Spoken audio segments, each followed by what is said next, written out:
Okay guys, so we're back again in the same topic. We're using trig to try and find out missing angles and missing sides. And in this question, they're asking us to find what AC is. This is what we're trying to find out. Okay? AC. Now, the trick here is that we have, in fact, 3 triangles. Okay, we've got the big triangle, and we've got 2 small triangles. But the big triangle is not, we're not really doing anything at this point, because there's no right angle. In this big triangle, there's no right angle. Yeah. And as far as we're concerned now, if there's no right angle, we can't do trig. Okay? We want to find AC. The problem is AC is in the big triangle. So I can't really find it directly. Find AB and that's it. I want to find AB and I want to find BC. Each one of them is a side in a right angle triangle. Now, I'm just going to pause this video for a second and give you a minute to think how we can find it, okay? Okay, so you guys got it, okay? I'm just going to repeat what we said. We don't know how to directly calculate AC, but we can find AB and BC because they're sides in a triangle. We'll call BC X, AB Y. We'll find each one of them, and then we just add them to get AC. So, all right. So you guys told me that 35, let me write it here. 35, no, sorry.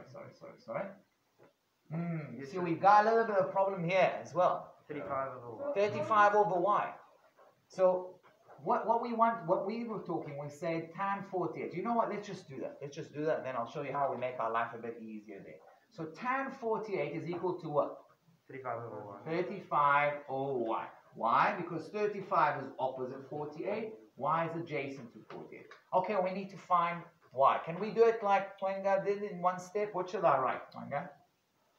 So going to be Y equal 35 over tan. 35 over tan 48. Okay? We move the y up and we move the tan down. Are we alright with that? Okay, it's algebra. Okay? Let's leave it for now. And I would recommend you to do that. Don't actually find the answer right now in your calculator because you will have to round up. And we only want to round up at the end. Now, let's try and find x. First of all, we'll try and find x in exactly the same way. So I'm going to write tan 42 equal to what? 35 over 42 equals 35 over x. And that's fine. You can find x. Okay? But there is another way that you can do it. Oh, I mean, I'll just finish that, okay? I can say x equals 35 over tan 42, okay? And that will work and then it's fine. But Leo had the idea of saying, okay, but if this is 42 and this is 90, what angle will that be? 48. 48, you're right, okay? So 48, you need to look for an angle that if you add it to 42 must be equal 90. Why equal to 90? Because then you add that 90 and altogether is... altogether it's going to be 180. Now Leo says, okay, when I know that this angle is 48, then I can find x and keep the x at the top. Okay, because what is tan 48? What is tan 48? Opposite over x over 35. Can you see the difference between that and that? Okay, they're both tan equation, different angles. But here the x is at the bottom, here is x at the top. And I think you all agree with me, it's easier to find x here. Yeah. How would I find x? X equals 35. 35 times tan 48. Now, you will do it in a second. You'll write down these two things in your calculator and you'll see you get the same number. So either way is fine. I just want to show you how you could do it maybe easier. Now, to answer the whole thing, because I'm not really interested in x or y, I'm interested in AC. So I'm going to write AC equal in x plus y, right? It's just that plus that. What is x? X is 35 tan 48.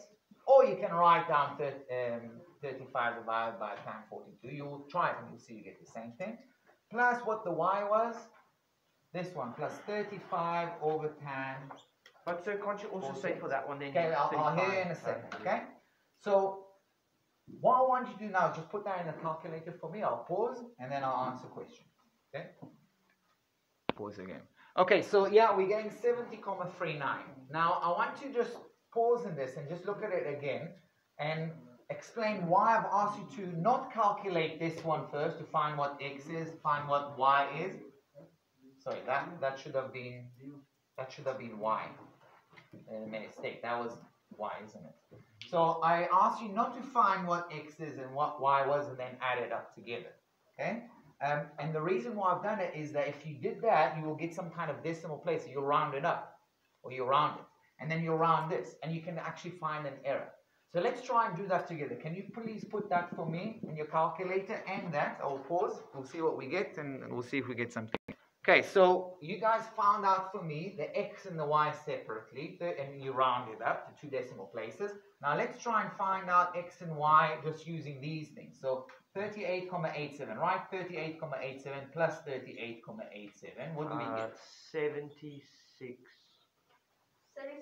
70. No, actually, then something is wrong, guys. Something is wrong. No, you gave me some wrong answers. Sorry, here. So sorry about that. A little bit of confusion from my side. But the y came out, or the x came out as 38,87. The y came out as 31,51. And how much do we get? 70,38. And did you round it? Yeah. Okay, can you see how we're not getting exactly the same answer? Can you see that? It's very close. This is 70,38 and this is 70,39. Why is the difference?